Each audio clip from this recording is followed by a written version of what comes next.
আপনারা মূলত সবাই জানেন যে আমরা ইভি গাড়ি মানে ইলেকট্রনিক ভেহিকেল, যেটা অটো বলতে পারি, এই অটো নিয়ে আমরা আসছিলাম সাজেকের ভ্রমণ শেষে আমরা অটো নিয়ে আজকে চলে যেতেছি কক্সবাজার। তো কক্সবাজার যাওয়ার যেহেতু সাজেকটা আসলে একটা প্রত্যন্ত এলাকা, সরি পার্বত্য এলাকায় চার্জ দেওয়ার একটু প্রবলেম হচ্ছে যে আমরা তো প্রপার আমরা চার্জ দিতে পারি না, তাই আমাদের গাড়িতে চার্জ ছিল 75% চার্জ দিয়ে আমরা মোটামুটি আকারে চট্টগ্রামের অনেকটা কাছাকাছি চলে আসছি। বাট এখন আমাদের কারে চার্জ আছে মাত্র 7%, আর কারে চলবো হইলো মাত্র 30 কিলোর মতো। তবে আমাদের চার্জিং স্টোর হইলো প্রায় 26 কিলো দূরে।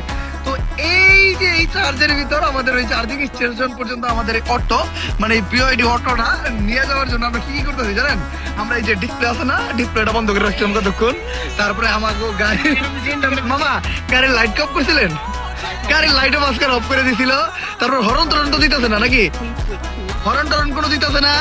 তারপরে ইন্ডিকেটর গাড়ি দিয়ে দিতেছে না, ইন্ডিকেটর আমরা কেমন দিতেছি জানেন? ওই একটা ইন্ডিকেটর চলতেছে ফ্লাশ লাইট দিয়া ইন্ডিকেটর দিতেছি। আর এই যে এই পাশে আবার ডাইনের ইন্ডিকেটর আবার আমি দিতেছি আমার ফ্লাশ লাইট দিয়ে, ঠিক আছে? যখনই মানে আমাদের ডাইনে যেতে হয় তখন আমরা ইন্ডিকেটর দিই ফ্লাশ লাইট দিয়ে, যে ডাইনে গাড়ি আমাকে পিছের গাড়িগুলো বুঝেছে না আসলে এটা ইন্ডিকেটর। আর এসি অফ করে দিচ্ছি, দেখ এই যে জানলা কিন্তু খোলা, হ্যাঁ এসি অফ করে দিছি। এইভাবে আসলে আপনারা বিআইডি বা ইভি কার নিয়ে আপনারা বাংলাদেশে যাত্রা করতে পারবেন। একটু কষ্ট করে আর কি ইন্ডিকেটর নিজের দেওয়া লাগবো, গাড়িটা ব্যবহার করতে পারেন। হরন চরণ যদি অতিরিক্ত হরনের প্রয়োজন হয় তাইলে আসলে একটু মাথা মোটা বাইক করে একটু হরন চরণ দেওয়া লাগবো নিজের গলা দিয়া। আর মনে করেন কি ওই ডিসপ্লেটা অফ করে দেওয়া লাগবো, ওই ফ্লাশ লাইট বন্ধ করে দেওয়া লাগবে। ডিপারটা তো আসলে মারতে হয়, আমাদের আয়ত্ত তো আসলে ডিপার নাই।